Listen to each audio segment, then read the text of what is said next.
एक एसडीएम औरत होती है और वो अपनी अर्जेंट मीटिंग ज्वाइन करने के लिए एक मीटिंग ज्वाइन करने के लिए जाती है, लेकिन काफी लंबा जो है कि सफर तय करना था उसको। जैसे ही रास्ते में वो जाती है तो उसको वहां पर एक होटल दिखाई देती है। वो अपने ड्राइवर से कहती है कि ड्राइवर जरा यहाँ पर गाड़ी को रोकिए, हम नाश्ता वगैरह कर लेते हैं, फिर अपना सफर है जो कि तय करेंगे। जैसे ही ड्राइवर उस होटल पर जो है कि अपनी गाड़ी को रोकता है, एसडीएम साहिबा वहां से उतरती है, होटल की तरफ जाने लगते हैं। और जो होटल की तरफ जाते हैं तो सबसे पहले उनको एक व्यक्ति दिखाई देता है। वो व्यक्ति वो जो कि बर्तन धो रहा था, उसने एक जो कि यहाँ तक का जो कि पजामा सा पहना हुआ था, एक बनियान, फटी सी बनियान उसने पहन रखी थी, बर्तन धोने में लगा हुआ था। जब एसडीएम साहिबा की नजर एकदम से उस व्यक्ति के ऊपर जाती है तो व्यक्ति को देखकर वो फूट फूट कर अपने एक जगह पर खड़ी होकर रोने लगती है। दोस्तों, आखिरकार वो व्यक्ति कौन था और ये एसडीएम साहिबा ये वहां पर कैसे पहुंची, और जो व्यक्ति है ये बर्तन वहां पर होटल पर कैसे धो रहा था, क्या इसकी मजबूरी थी, क्या जो ये दरअसल में दोस्तों ये व्यक्ति था जो इस एसडीएम साहिबा का तलाकशुदा पति होता है। कैसे इनका तलाक हुआ, क्या मामला हुआ, पूरी घटना इस माध्यम जो इस कहानी के माध्यम से हम जानेंगे, तो आप लोग इस वीडियो को एंड तक जरूर देखें। दोस्तों, यह घटना है मुरादाबाद की। वहीं पर एक गांव है, दोनों जो कि पति पत्नी होते हैं, यानी उनकी शादी कुछ दिन पहले ही होती है, तो दोनों अच्छे से रहने लगते हैं। और जो वो व्यक्ति है वो भी थोड़ा जो कि अच्छा ठीक ठाक पैसे वाला था। उसके भी जो है कि अपनी प्राइवेट जॉब करता था, तकरीबन 30 से 35 हजार रुपए उसको जॉब करने के मिलते थे। लेकिन दोस्तों, उसकी एक व्यक्ति जो कि एक औरत से शादी हो जाती है, और जो औरत है वो इतनी जो है कि पढ़ने लिखने में माहिर थी, जो कि अच्छा उसका दिमाग था पढ़ने में, लेकिन उसको लगता था कि जो मैं एक पढ़ लिख कर मैं सरकारी नौकरी बनूंगी। लेकिन दोस्तों, दोनों उन औरत में और जो व्यक्ति था उनमें जबरदस्त प्यार था, क्योंकि एक दूसरे के लिए वो कुछ भी कर सकते थे। इसी वजह से उन दोनों ने शादी कर ली। दोस्तों, जैसे ही तकरीबन 6 से 7 महीने गुजर जाते हैं, 6 से 7 महीने जैसे ही गुजरते हैं तो अच्छे से रहते हैं। लेकिन 6 से 7 महीने गुजरने के बाद में जैसे ही जो वो औरत है, औरत के और जो व्यक्ति होता है, दरअसल में व्यक्ति का नाम जो कि संजू होता है, और जो औरत है, औरत का नाम होता है अर्चना। तो अर्चना संजू से कहने लगती है कि देखिए, मुझे बाहर जाना है पढ़ाई करने के लिए, क्योंकि मुझे नौकरी करनी है। नौकरी वगैरह के लिए जो कि मैंने आपसे पहले भी कहा था कि देखिए, मैं अपनी पढ़ाई वगैरह नहीं छोड़ूंगी, लेकिन चाहे जो काम मुझसे आप घर पे करा लेना। लेकिन वो संजू है, वो कहता है कि देखिए, तुमको घर का भी काम करना पड़ेगा, लेकिन वो बातें उनकी पहले ही हो जाती है कि मैं घर का सारा काम काज कर दूंगी, लेकिन मुझे पढ़ाई करनी है। लेकिन जो संजू है वो भी अपनी पत्नी अर्चना होती है उसको पढ़ाई में पूरा पूरा हाथ देता है, पूरा साथ देता है, उसको पढ़ाता है, लिखाता है, काफी ज्यादा पैसे जो कि खर्च हो जाते हैं। लेकिन दोस्तों, जैसे ही एसडीएम वो बनती है, एक टाइम ऐसा आता है कि जो इसकी पत्नी अर्चना है उसको एसडीएम की नौकरी मिल जाती है। एसडीएम की नौकरी मिलने के बाद में काफी सारे जो लोग होते हैं इसको बधाई देने के आते हैं और मिलने वाले आते हैं, तो वो सीधा उससे बस ये पूछकर उसके पति से कि अर्चना मैडम किधर है, सीधा अर्चना के पास में चले जाते हैं। लेकिन दोस्तों, इस बात का उसको बहुत ज्यादा जो है कि अपने आप को उसको ये महसूस हो रहा था कि जो ये लोग आ रहे हैं, लोग जा रहे आ रहे हैं, सिर्फ मुझसे ये पूछ रहे हैं कि तुम्हारी पत्नी किधर है, बस ये मुझसे पूछने के लिए आते हैं और सीधा मेरी जो कि वाइफ के पास में जाते हैं और उसी से जो करते हैं। लेकिन आते हैं, फिर उससे मिलने के बाद में घंटा 2 घंटा मिलते हैं, उसके बाद में सीधा निकल जाते हैं, मुझे पूछते भी नहीं है। तो वो अपने आप के जो है कि इस बात को लेकर के बड़ा ज़्यादा उसको गुस्सा आने लगता है। और दोस्तों, गुस्सा आता है तो एक मामला ऐसा आ जाता है कि वो अपनी पत्नी को तलाक देने के लिए पूरी तरह से जो है कि हो जाता है कि मुझे अपनी पत्नी के साथ में अब नहीं रहना है, मुझे इसे तलाक देना है। दरअसल दोस्तों, उसकी पत्नी को ये बात पता नहीं थी कि आखिरकार ये मुझे तलाक क्यों दे रहा है, किस वजह से ये मुझे तलाक दे रहा है। कुछ भी मामला नहीं करता है, सीधा जाकर कोर्ट में जो है कि तलाक की फाइल, तलाक की अर्जी लगा देता है। कुछ दिनों बाद में दोनों का तलाक हो जाता है। लेकिन दोस्तों, उसकी पत्नी तो एसडीएम साहिबा ही थी, एसडीएम बनी हुई थी। तो उसका जो पति है, कुछ दिनों बाद में उसकी ऐसी हालत हो जाती है कि वो इतना टेंशन में था, क्योंकि पत्नी से प्यार तो बहुत ज़्यादा करता था, पत्नी भी उससे बेहद प्यार किया करती थी। कुछ दिन बाद में जो संजू होता है उसकी सारी धन दौलत होती है, जायदाद होती है, क्योंकि टेंशन में काफ़ी ज़्यादा हो चुका था। उसका दिमाग है जो पता नहीं किधर उधर के नशे की हालत में हल्का सा पड़ जाता है। जैसे ही पड़ता है, अपना सब कुछ बेच देता है और एक होटल पर जाकर बर्तन धोने का काम करने लगता है। जब जैसे ही वो बर्तन धोने का काम करता है तो दोस्तों, जब वो वहाँ पर आती है, एसडीएम साहिबा बन जाती है, तकरीबन 2 साल बाद में एक रूट पर जाती है। और एक रूट पर जब वो जाती है तो देखती है कि हमें यहाँ पर एक होटल पर रुक कर खाना खाना है।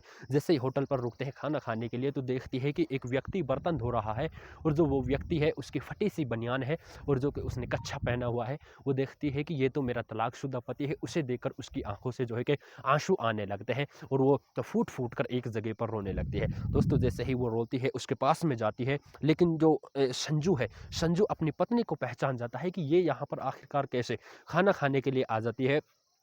जैसे ही खाना खाने के लिए आती है, होटल पर अंदर एंटर नहीं करते हैं, सीधे बर्तन धोने की जगह है। बर्तन धोने की जगह पर वो लोग पहुंच जाते हैं और संजू से कहती है कि संजू तुम यहाँ पर कैसे आए हो, तुम्हारी ये हालत आखिर हुई कैसे है। वो रोने लगता है, अपनी नज़रों को ऊपर उठाकर उसे जो कि अर्चना की तरफ नहीं देखता है। अर्चना उससे पूछती है, लेकिन संजू है वो खुद भी अपने जो कि आंखों से फूट फूट कर रोने लगता है, उसकी आंखों से भी आंसू गिरने लगते हैं। कहता है कि आखिर तुमने पहले, सबसे पहले तो मुझे ये बताओ, मुझे 2 साल अपने तो जो कि तलाक को हो चुके हैं, मुझे अभी तक इस बात का पता नहीं लगा है कि तुमने आखिर मुझे तलाक क्यों दिया है, और तुम यहाँ पर बर्तन धोने का काम कैसे कर रहे हो। तुम तो अच्छे पढ़े लिखे थे, 30 से 35 हज़ार में तुम्हारी जो कि नौकरी लगी हुई थी, और जो तुम अच्छी खासी जॉब कर रहे थे। लेकिन संजू जब अपनी कहानी बताने के लिए बैठता है, तो जो अर्चना होती है उसकी आंखों में भी बुरी तरह से आंसू गिरने लगते हैं जब उसकी कहानी को सुनती है। दरअसल में जो संजू है वो कहता है कि देखिए, मुझे पहले जितना तुमसे प्यार था, प्यार मुझे अभी भी इतना ही है। दरअसल में जो मामला पेश हुआ था, जो कि तुम्हारा और मेरा तलाक हुआ था, वो इस वजह से मैंने तलाक दिया था कि जो सारे लोग आते हैं, जो मैंने तुम्हें पढ़ाया लिखाया, इतना सब कुछ करके तुम्हें एसडीएम बना दिया, लेकिन जैसे ही एसडीएम बनाया तो काफ़ी ज़्यादा जब लोग आते थे तो मेरी पूछ नहीं करते थे। मुझसे लोग ये पूछते थे कि तुम्हारी पत्नी कहाँ है, सीधा तुम्हारे पास में जाते, तुमसे मिलकर वापस जाते, तो मुझे हेलो तक नहीं करते। इस वजह से मैं अपने आप को थोड़ा नीचा महसूस करने लगा। इस वजह से मुझे परेशान होकर मुझे ये भी शक होने लगा कि कहीं मेरी पत्नी है किसी और के साथ में ना हो जाए, या सेट वेट वगैरह ना हो जाए, या किसी और से जो कि शादी। वो बताता है और कहता है कि मुझे जितना तुमसे प्यार आज है, जितना प्यार पहले था, उतना ही मुझे तुमसे प्यार आज है। बस इस वजह से मैंने तुम्हें तलाक दिया, ना ही कोई तुम्हारे और मेरे प्यार में दिक्कत थी। लेकिन वो पूछता है क्या तुमने शादी वगैरह की है, अपनी पति से पूछती है कि तुमने शादी की है। कहता है नहीं, मैंने कोई शादी नहीं की है। वो पूछता है तुमने शादी की, कहते हैं कि नहीं, मैंने भी कोई शादी वगैरह अभी तक नहीं की है। जो कि ये मंगलसूत्र अभी भी मैंने पहना हुआ है, सिर्फ और सिर्फ ये तुम्हारे ही नाम का मंगलसूत्र है। अच्छा तुम ये बताओ कि तुम यहाँ पर बर्तन धोने का काम कैसे कर रहे हो, क्यों बर्तन धो रहे हो यहाँ पर। वो कहता है कि मुझे बस ऐसे ही हो गया, तुम्हारे प्यार के चक्कर में मेरा सब कुछ बर्बाद हो गया है, सब कुछ मैंने फूंक दिया है, इस वजह से बस मैं जो है कि यहाँ पर बर्तन धोने का काम कर रहा हूँ। लेकिन दोस्तों जो एसडीएम साहिबा है, जो होटल के सारे लोग वहाँ पर वर्कर थे, तकरीबन 10 से 15 लोग थे वहाँ पर, सारे जो कि इकट्ठे हो जाते हैं और कहते हैं कि एसडीएम साहिबा आखिर यहाँ पर कैसे रुकी हुई है। दोस्तों जैसे ही वो संजू को कहती है कि तुम ऐसा करो, तुम्हारे हाथ में जो बर्तन है इसको अभी यहीं पर पटको, इस बर्तन को पटक कर तुम मेरे साथ में चलो, और अच्छे से दोस्तों उसको ले जाती है। लेकिन लाख कोशिश करता है, संजू कहता है कि देखिए अब मुझे तुम्हारे साथ में नहीं रहना है, तुम कहाँ पर हो और मैं कहाँ पर, एक छोटा सा बर्तन धोने वाला।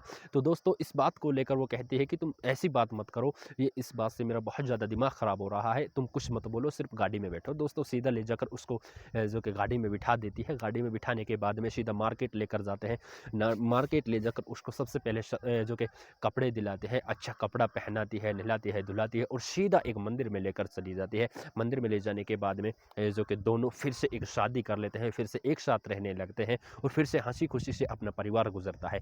दोस्तों इस बात को लेकर सिर्फ उसने शक की बुनियाद पर और अपने आप को नीचा दिखाने के बुनियाद पर उन्होंने अपनी एक एसडीएम पत्नी से तलाक दे दिया, जिन्होंने अपने जो कि प्यार की खातिर अपने माँ बापों से जो है कि कुछ बातें सुन करके उसको ज़िंदगी का जो कि जन्म जन्म की वो साथ बनी थी, सिर्फ और सिर्फ शक की बुनियाद पर। और उन्हें ये लगा कि मैं अपने आप को नीचा दिखा रहा हूँ, क्योंकि मुझे तो ऐसा लगना चाहिए कि भाई मेरी पूंछ हो, घर में मेरी पत्नी की नहीं। दोस्तों इस तरह से जो कि किसी को गलत वो नहीं करना चाहिए। इस कहानी का मकसद किसी की भावनाओं को ठेस पहुंचाना नहीं है, किसी की गलत साबित करना नहीं है, बल्कि आप लोगों को जागरूक और सचेत करना है कि किसी भी किस्म की बात को लेकर, पत्नी हो चाहे पति हो या रिश्ता कैसा भी हो, किसी भी किस्म में एक तो शक नहीं करना चाहिए। अगर शक भी करें तो शक की बुनियाद पर कोई बड़ा कदम हमें रिश्तों में नहीं उठाना चाहिए। इस वजह से हमारे जो रिश्ते होते हैं वो कच्चे धागे की तरह होते हैं, और रिश्तों में बड़ी ज़्यादा खलल आ जाती है। बहुत सारे पति पत्नियों के तो इस टाइम अभी भी तलाक हो चुके हैं, इसी बात को लेकर, सिर्फ छोटी सी बात को लेकर। दोस्तों इस कहानी का मकसद सिर्फ आप लोगों को सचेत करना है।